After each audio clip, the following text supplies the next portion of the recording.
There was a time you thought that love meant disclosure, that to show her your soul, your wounds, your shame, your failures, was to build something real. You believed that the more you opened up, the more she'd draw close, that your truth would earn you her loyalty, her softness, her eternal understanding. But no one ever told you that most people are not ready to hold what's sacred. No one warned you that even a kind face can become a mask, and behind the mask might be a woman still ruled by her unconscious. Carl Jung once said, "Until you make the unconscious conscious, it will direct your life and you will call it fate." And so, unaware of what you were truly doing, you took your inner world, raw, unguarded, holy, and placed it in her hands. But she was not your healer, she was your mirror. She listened, at first. Her eyes widened with empathy, maybe even moistened with tears. She told you how strong you were, how safe you could feel with her. And in those moments, you felt like a boy again, seen, accepted, maybe even loved. So you went deeper. You told her about your father's absence, about the time you almost gave up, about the guilt that still follows you when the lights go out. You gave her the key to the locked rooms in your soul. You mistook her presence for permanence. But what you didn't realize was that the more you gave, the more she gathered. Not consciously, not maliciously, but instinctively, as if some ancient part of her psyche knew this wasn't a connection. It was a contest. And every time you exposed a new part of yourself, she didn't feel closer. She felt stronger, more in control, more capable of understanding you better than you understood yourself. You were projecting your anima, your inner feminine, onto her. Every man does this until he confronts it. Jung taught us that the anima is the psychic image of woman within the male psyche. Left unexamined, it clouds your eyes. You don't see the woman in front of you. You see a soulmate, a savior, a sanctuary. You imbue her with grace she hasn't earned, wisdom she doesn't possess, and nurturing that was never hers to give. She becomes your sacred other. And because of that, you speak, you spill, you confess. But you don't realize that she is not just listening, she is recording. Somewhere deep within her unconscious, each detail is stored. Each trauma becomes a tally. Each admission becomes a file she can flip open later, not to heal you, but to win against you. And it happens. Maybe it's weeks later, maybe months. But there comes a moment, an argument, a misunderstanding, something petty. And then, without flinching, she says it. "That's just like how your dad left you, right?" Or, "No wonder you're like this. You told me you used to cheat." Or the one that cuts deepest, "You always act like a victim, even when you said you were depressed." It's said with a tone that isn't angry. It's cold, surgical, like she's not speaking to you, but dissecting you. She's not arguing anymore. She's punishing you with your own truth. You stand there, hollowed, wondering how the very thing you thought would bring you together is now being used to tear you apart. The truth is simple and brutal. You gave her sacred things before she proved she could carry sacred weight. You opened your vault without seeing if she was a thief or a priestess.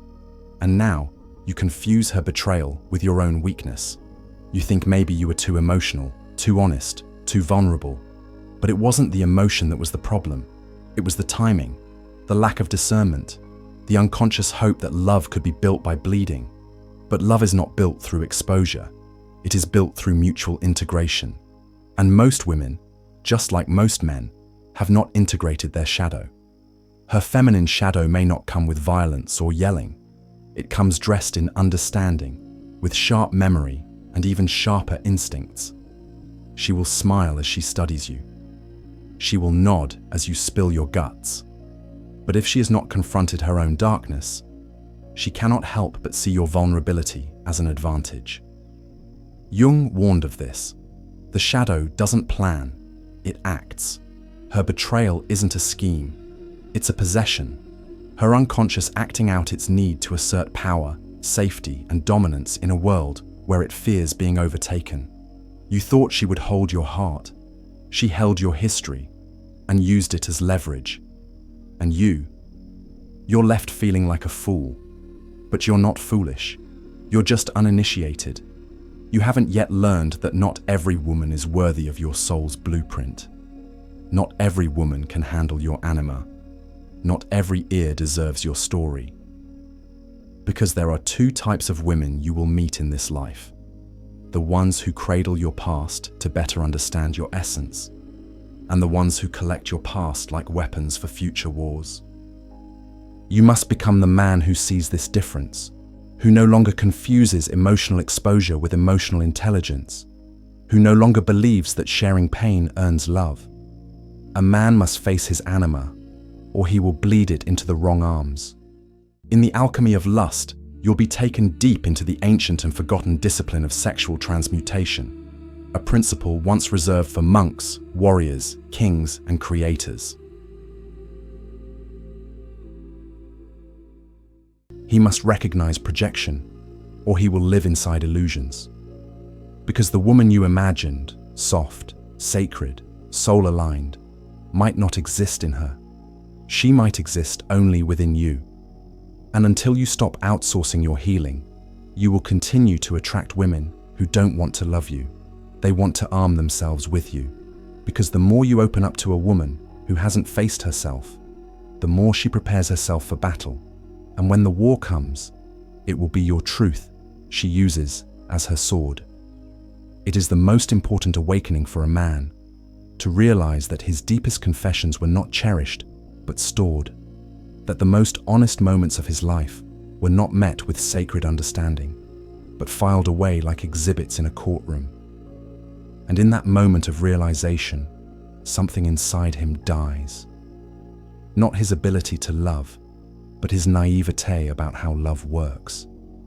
He begins to see what Carl Jung understood so clearly, that human relationships are not pure exchanges between light and light, but collisions between unconscious forces. Archetypes, shadows, projections, these are the true players. And if you walk into a relationship without knowing your psyche, without guarding your soul, you will not build a union. You will walk into a psychic battleground, naked. So the question becomes, how do you love without becoming leverage? How do you connect without becoming controlled? The answer, Jung would say, lies in individuation, the lifelong process of becoming whole. You see, the man who has not faced himself will rush to be seen by others. The man who has not healed his inner feminine, the anima, will chase women who reflect his needs, not his values. He will speak too soon, confess too fast, attach too deeply, and then wonder why she withdraws, why she uses his pain against him, why she loses attraction the moment he shows his underbelly. It is because he gave her what he hadn't even earned from himself, mastery over his inner world. Individuation begins when a man stops bleeding into women and starts containing his psychic energy, not suppressing it, not denying his past, but choosing who earns the right to witness it. Jung said, "A man who has not passed through the inferno of his passions has never overcome them." The man who has confronted his darkness does not need to describe it to be understood. His silence becomes a signature. His eyes carry the weight of a man who has died and come back stronger. And it is this energetic gravity, not tearful storytelling, that creates trust. There is power in restraint, in keeping parts of yourself sacred, not out of fear, but out of reverence. Emotional sovereignty is not about becoming cold, it's about becoming conscious. When you know who you are, you don't offer that identity cheaply. You study her first. You watch. You notice how she handles her own emotions, her own failures, her own pain. Because if she hasn't yet sat with her shadow, she will never sit still with yours. She will grow restless, triggered, confused. She will look for cracks to protect herself, not to love you better. And when the storm hits, she won't anchor you, she'll weaponize you. The stoic man is not emotionless. He simply doesn't perform his emotions for people who haven't proven their sacredness. He doesn't share to seek validation. He shares when there is mutual integration. When two psyches have both faced the fire and chosen love, not leverage. And that kind of woman, the one who has faced her animus, her own masculine principle, who knows her tendency to control and has transcended it. She won't ask for your story. She'll already see it in your posture, in your discipline, in your energy, and she won't need to use your wounds. She'll honor them in silence. The man who masters his anima no longer projects his soul onto unready women. He no longer seeks rescue in romance. He becomes his own center. And when he loves, it is not to be understood. It is to share the strength of someone who already understands himself. You must become that man, the one who holds his mystery like armor, who chooses when to reveal, not out of fear of being hurt, but out of respect for what's holy. Your vulnerability is not weakness, it is currency. And if you give it to someone who hasn't earned your soul's trust, you will be left bankrupt. So next time you feel the urge to open up, ask yourself, is this woman conscious enough to receive me? Or is she simply curious enough to collect me? Is she a mirror or a mask? Has she faced her own shadow, or will mine terrify her? Because when you meet the unconscious feminine, your truth will not be embraced, it will be armed. And when the war comes, you'll be cut by the very confessions you believed would bring you closer.